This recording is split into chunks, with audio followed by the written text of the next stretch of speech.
Hey there, it's Wes.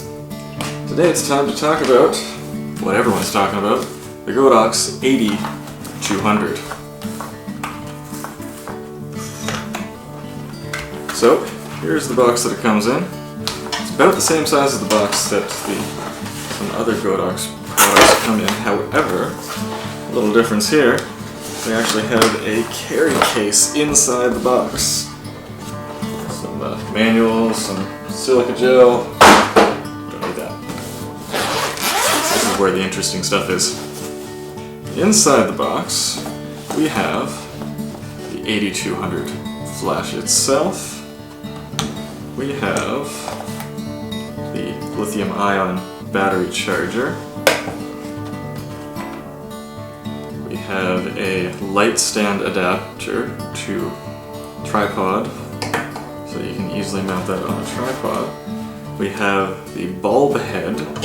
We'll get into more of that later. Plug for the power. We have the bulb itself. As you can see, there's a little red dot in there, red dot on this. Let's plug that in for now. Then on the side here, there's a wheel. Tightens down on the bulb. And stuck inside there, which I can't even pry with my fingers, is the cap for the battery, should you choose to transport it separately. I assume that at some point Godox will make available the battery separately as they have for the V860 and V860 Mark II. I haven't seen those online yet. Looking at the battery here, it's pretty clear that this battery is a large 4-cell lithium-ion battery. So you can see that there would be 4 cells in here, like a fat AA battery. And here, this is likely a 2 or 3-cell lithium-ion battery. So this is rated for 2900 milliamp hours, whereas the one from the V860II is rated for 2000, or 50% more power. That's math. So there's a little switch on the side here for the battery release that just pops it out. Another switch on the side here that releases the head from this unit. The headless flash. So that is why we also have this guy right here. So this is our bare bulb flash. Pretty neat that you can swap those so easily. From bare bulb, there's just some contacts that line back up on the inside there. Back to the Fresnel head. Over here, that's our standard USB sync in. Our power button, which I just accidentally turned this on. And we have our plastic covering our visible light sink there. On the back is this really sweet dark LCD screen.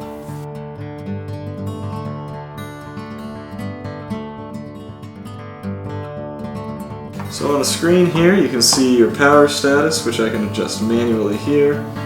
You can see all your different modes. There are going to be lots of videos on YouTube telling you exactly how to program this, but I'm just going to cut to the chase and say it is super easy to use this the same way that you probably use all your other off-camera equipment. All you have to do is set this to the right group. Got this on A. On here, I'm on A. If I adjust the power of A, you can see the power of the flash, and it's adjusting as well. I didn't need to pair anything or sync anything. It just works. That's what I love about Godox flash system. And as soon as I push that button, it flashes. Now, it's time to show you the biggest advantage of the AD200. We're going to look in more detail in a minute about the differences between the light output of these two, which actually, spoiler alert, is not quite what you think it's going to be or what it's advertised as. So this guy, if I turn the AD200 up to 1:1, let's see how fast I can flash this. Important thing to note about these Godox flash systems, if you hold the transmitter right next to the flash, it works very unreliably. If you're within 2 feet, don't count on it working every time. I'm gonna hold it up here. 3, 4, 3, 4. So we're less than 4 seconds between flashes at 1:1, and that is a very powerful flash. I can't see anything now. I'm gonna turn this guy on. Turn this guy off. So I'm on 1:1 on this guy. 3, 2, 3. Okay, so we're about 3 seconds apart. 1:1 is a tiny bit slower on the 8200.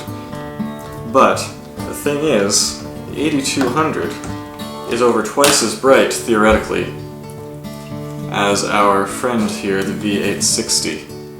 So, if I just turn this guy down to 1/2 power, 1/2 power, now let's try this.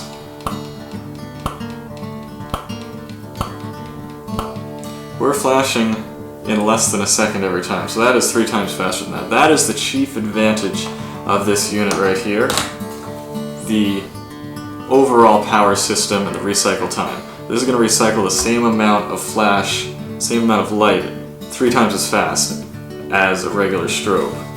Also, we have a larger battery pack, so it's going to last longer.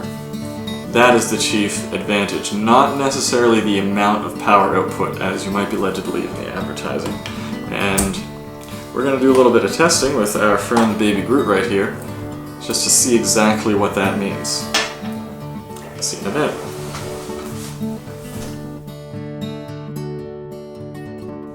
Alright, so here's our results of the testing. So we compared the Fresnel head to the bulb head to the 862, 860 Mark II. And so first, I'm testing the sync, up to high speed sync.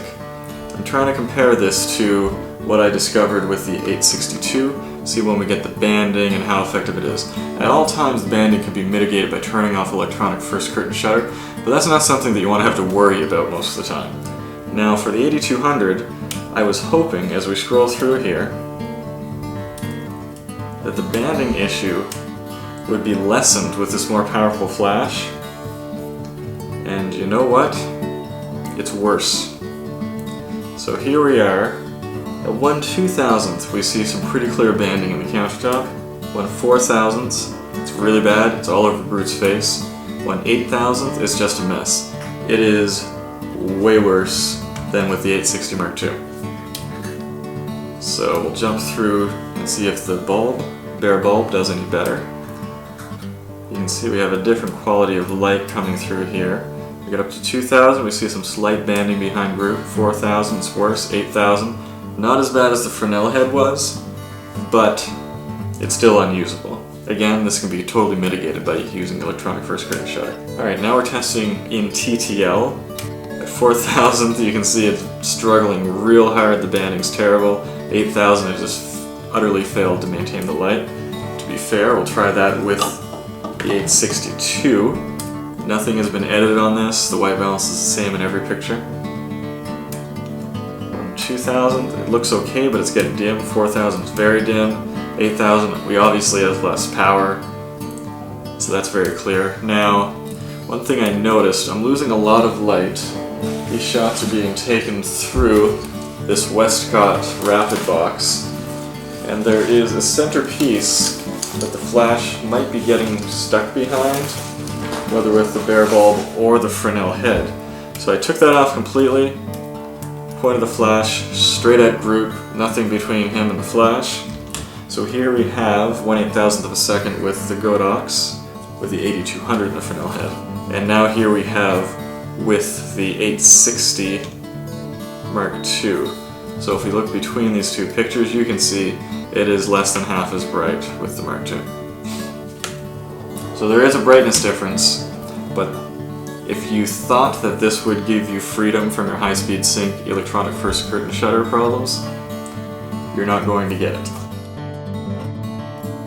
Now overall, this is a fantastic flash unit. I used this in conjunction with this at a couple of weddings already.